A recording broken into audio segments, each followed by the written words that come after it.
It's also interesting to note that the word pyramid, which is Greek, means fire in the middle. No, the word pyramid does not mean fire in the middle or fire from the middle. Now, she didn't say this, but I have seen other people online say that fire and pyro or pyramid are cognates. They are not. Fire is a native Germanic word to English. Pyre and pyro do come from the Greek word for fire. Slight correction, I think they are cognates, but English fire does not come from Greek word. Rather, they both come from an older source of Proto-Indo-European. But pyramid comes from pyramis. Now, you might be thinking, oh, pur, the word for fire, is part of the word pyramis. That does not make the words related. Just like the word pen and pencil are not related. Pen is from Latin penna, meaning feather, and pencil is from Latin penis, not dick, but penis, meaning tail. As far back as I could find, the word just means pyramis, with pyramid coming from the plural form. This was also the name of a kind of a wheat cake. Although we're not 100% certain of the shape of that wheat cake, many sources say that the pyramids were named after it because they had a pointy top. But what about the mid part? Doesn't that mean middle? No, as I said, this was the singular and this was simply the plural form. But maybe mis came from meso? Meso was Greek for middle, but it was a prefix. It wouldn't be found as a suffix at the end of the word. Also, again, English middle is not derived from Greek meso. It has its own native origin. Oh, and one more thing.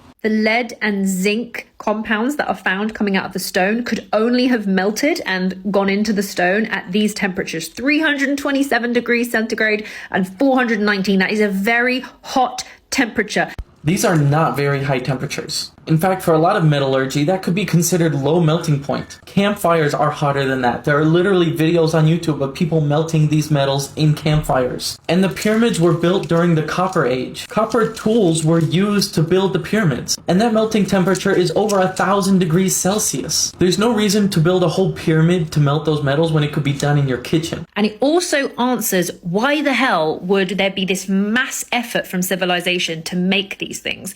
Because they were producing things that were beneficial for civilization, as opposed to all of these things for like one dead pharaoh. Hundreds of mummies and coffins have been discovered in the tunnels of some of Egypt's oldest pyramids, not to mention all the other pyramids around the country. And you're talking about the pharaohs of a great civilization. Do you really think powerful leaders are humble? The pharaohs themselves ordered that these pyramids be built. Some of these pharaohs were the wealthiest person in the world at one time. You don't think they would have been a little bit arrogant in showing off their wealth? Remember, just because you don't understand or can't explain something doesn't mean it's unexplainable. Especially if you don't understand the significance, the power, and importance that the pharaohs had. How can you possibly expect to understand their motivations for the pyramids?